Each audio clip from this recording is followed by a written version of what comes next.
अमेरिकी राष्ट्रपति Donald Trump ने एक बार फिर से कहा है कि ईरान अगर किसी समझौते पर नहीं पहुंचता है, स्ट्रेट ऑफ हॉर्मुज नहीं खोलता है, तो फिर हम ईरान के तेल के कुओं पर हमला करेंगे, ईरान के पावर प्लांट को निशाना बनाएंगे, जिसकी वजह से पूरा ईरान अंधेरे में डूब जाएगा।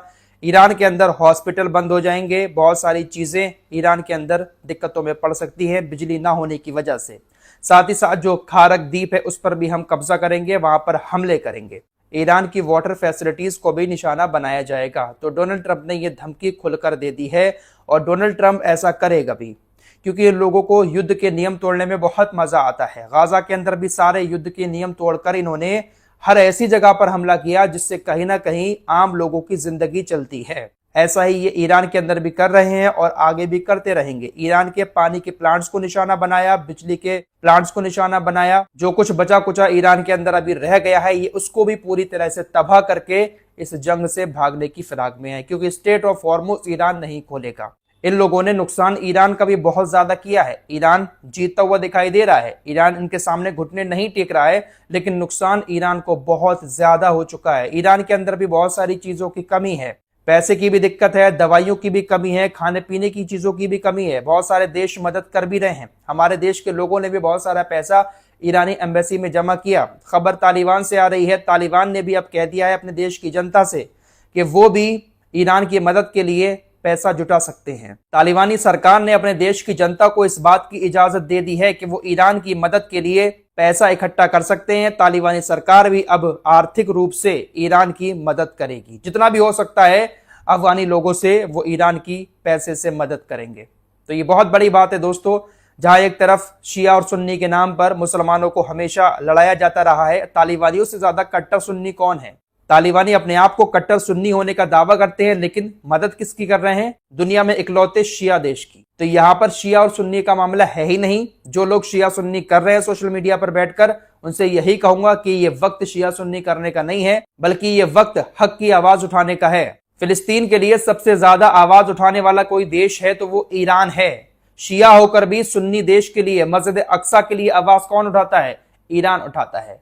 अल्हम्दुलिल्लाह मैं खुद एक सुन्नी हूं। यहां पर यह मत समझना कि मैं शिया हूं और शियाओं की तारीफ कर रहा हूं। मैं खुद एक सुन्नी हूं, लेकिन यहां पर शिया सुन्नी की बात है ही नहीं। बात यहां पर हक की हो रही है।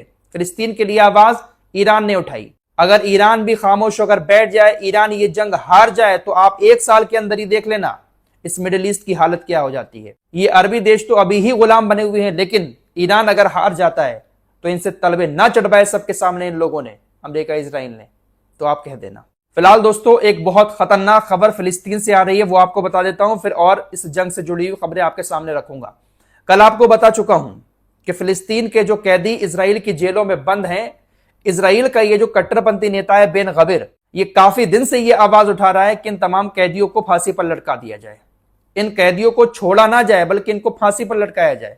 बहुत दिन से इस फिराक में लगा हुआ था। आखिरकार ये एक बिल लेकर आया इजराइल की संसद में, जिसको नेसेट कहा जाता है, क्योंकि राष्ट्रीय सुरक्षा मंत्री है ये। इसकी काफी ज्यादा चलती है कैबिनेट में। इजरायली संसद में जब इस बिल को लेकर वोटिंग हुई तो 62 मेंबर ने इस बिल के सपोर्ट में वोट डाला, जबकि 47 नेसेट के मेंबर ने इस बिल के खिलाफ वोट डाला। 62 ज्यादा वोट पड़े, इसलिए यह कानून अब इजराइल के अंदर पास कर दिया गया है। अब जिसे चाहेंगे इजराइल के अंदर ये लोग फांसी पर लटका सकते हैं। दोस्तों ये बहुत खतरनाक कानून इजराइल के अंदर पास हुआ है। अब ये जिस फिलिस्तीनी को चाहेंगे उसके ऊपर हत्या करने का आरोप लगाकर फांसी पर लटका देंगे। ये बंदा बहुत दिन से इस कोशिश में लगा हुआ था, और जैसे ही इजरायली नेसेट में यह कानून पास हुआ, यह बंदा वहीं पर शैंपेन की बोतल खोलकर नाचने लगता है। जश्न मनाया गया इस बात का कि अब फिलिस्तीनियों को हम फांसी पर लटकाएंगे। इनकी मानसिकता पर जरा गौर कीजिएगा। इनके खिलाफ अगर हम बात कर रहे हैं या दुनिया इनके खिलाफ बात कर रही है, वो क्यों कर रही है आप सब लोग देख रहे हैं। हिटलर ने जब इनको बहुत बुरी तरह से जर्मनी के अंदर मारा था तो कुछ यहूदियों को छोड़ दिया था, और हिटलर ने कहा था कि मैं इनको इसलिए छोड़ रहा हूं क्योंकि आने वाले टाइम में दुनिया देखेगी कि आखिर मैंने इनको मारा क्यों था, ये कितने खुराफाती थे, ये किस तरह की हरकतें करते थे, ये दुनिया देखेगी, इसी वजह से मैंने इनको मारा था। फिलहाल ये लोग वहां से भागकर फिलिस्तीन आए। फिलिस्तीनियों ने इन पर तरस खाया और अपने यहां पर रहने की थोड़ी सी जगह दे दी। आज ये हाल है कि पूरे फिलिस्तीन को ये कब्जाने में लगे हुए हैं। फिलहाल आने वाले दिनों में अब फिलिस्तीनी नौजवानों के लिए मुश्किलें और ज्यादा बढ़ने वाली हैं। कोई भी मुस्लिम नौजवान अगर आवाज उठाएगा, इनके खिलाफ बोलेगा, तुरंत इसको गिरफ्तार करके जेल में डालेंगे और फिर फांसी पर लटका देंगे। क्योंकि कानून बना दिया है इन्होंने। इसने कहा कि अब कोई हत्या करके दिखाए, अब हर मां अपने बच्चे को रोकेगी, हत्या करने के लिए बाहर नहीं भेजेगी। अगर कोई हत्या करता है तो उसको सूली पर लटका दिया जाएगा। हत्या करता कोई नहीं है दोस्तों, बस ये लोग उकसाते हैं। फिलिस्तीनी इनके खिलाफ जब आवाज उठाते हैं तो ये उनको गिरफ्तार करके जेल के अंदर डाल देते हैं। मस्जिद अक्सा में नमाज पढ़ने जब जाते हैं फिलिस्तीनी तो पुलिस वाले बहुत ज्यादा परेशान करते हैं, नमाज पढ़ने से रोकते हैं, गालियां बकते हैं। तो उसी का विरोध जब फिलिस्तीनी नौजवान करते हैं तो उनको गिरफ्तार करके जेल में डाल दिया जाता है। अब जेल के अंदर अगर गए तो समझ लीजिए वो फांसी पर लटक गए। बहुत खतरनाक कानून पास करवाया है इस कट्टरपंथी नेता ने। नाच रहा है, गा रहा है, खुशियां मना रहा है कि कानून पास हो गया। इस जंग में नुकसान सभी का बहुत ज्यादा हुआ है। नुकसान ईरान का हुआ है तो नुकसान इजराइल का भी बहुत ज्यादा हुआ है, अमेरिका का भी बहुत ज्यादा हुआ है। तेहरान टाइम्स की रिपोर्ट के मुताबिक इस वक्त इजराइल की राजधानी तेल अवीव जली हुई कारों से और तबाह हुई बिल्डिंगों से भरा पड़ा है। पिछले 5 दिनों के अंदर तेल अवीव में तकरीबन 30 बड़े हमले हुए हैं। ईरान ने इन 5 दिनों में क्लस्टर मिसाइल का बहुत ज्यादा इस्तेमाल किया है, जिसकी वजह से पूरे इजराइल में बहुत ज्यादा तबाही हुई है। नुकसान इजराइल का भी बहुत हुआ है और अमेरिका का भी बहुत हुआ है। अमेरिका अब अपने नुकसान की भरपाई अरबों से करना चाहता है। व्हाइट हाउस की स्पोक्स पर्सन ने इस बात का हिंट दिया है कि डोनाल्ड ट्रंप अब ये चाह रहे हैं कि इस जंग में जो हमारा नुकसान हुआ है उसकी भरपाई हम अरबियों से करें।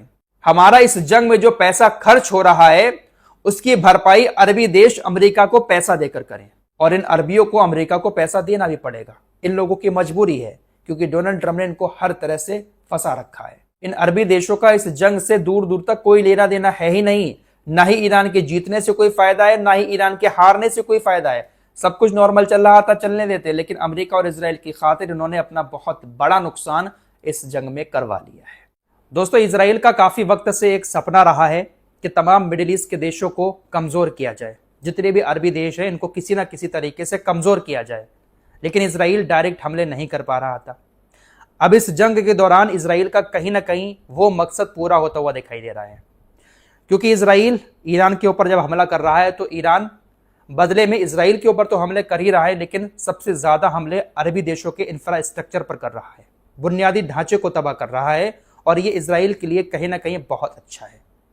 इजराइल यही चाह रहा है कि हम इन अरबी देशों का एयर स्पेस इस्तेमाल करके ईरान के ऊपर हमला करें और ईरान फिर हमारे हमलों का बदला इनके बुनियादी ढांचे को तबाह करके ले, जिससे अरबी देश कमजोर हो जाएंगे। अगर ये जंग ऐसे ही चलती रही और ईरान अगर ऐसे ही हमले इन अरबी देशों पर करता रहा तो बहुत बड़ा नुकसान हो जाएगा।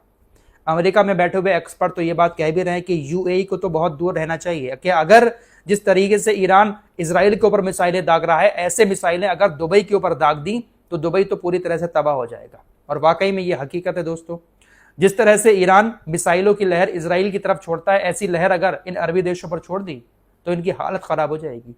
ईरान इनकी तरफ 1-2 मिसाइलें और ड्रोन छोड़ता है, वो भी टारगेट करके।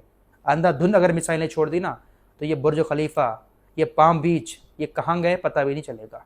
तो इजराइल अपने मकसद में पूरी तरह से कामयाब होता हुआ दिखाई दे रहा है। अरबी देश कहीं ना कहीं बहुत ज्यादा कमजोर हो जाएंगे इस जंग की वजह से, और ईरान हारेगा नहीं। ईरान वैसा का वैसा ही खड़ा रहेगा, हालांकि तबाह हो जाएगा लेकिन ईरान हारेगा नहीं। द इकोनॉमिक्स टाइम की रिपोर्ट के मुताबिक ईरान ने इस जंग के दौरान अपनी आमदनी दोगुनी कर ली है।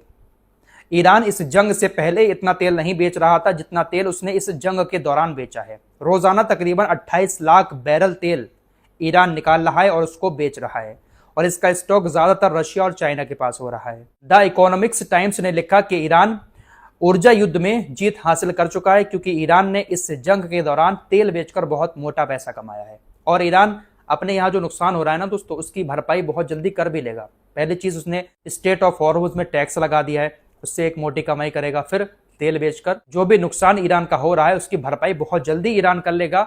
सबसे बड़ी चीज ईरान की यह है कि ईरान के हथियार अभी भी सलामत हैं और वो सुरंगों में मौजूद हैं। स्टेट ऑफ हॉर्मुज खुलवाने के लिए, खारक द्वीप पर कब्जा करने के लिए, ईरान के 450 किलो यूरेनियम को अपने कब्जे में लेने के लिए अमेरिका अपनी सेना उतार तो रहा है, लेकिन अमेरिकी सेना ईरान के अंदर जाकर हर एक मिशन में पूरी तरह से नाकाम होने वाली है।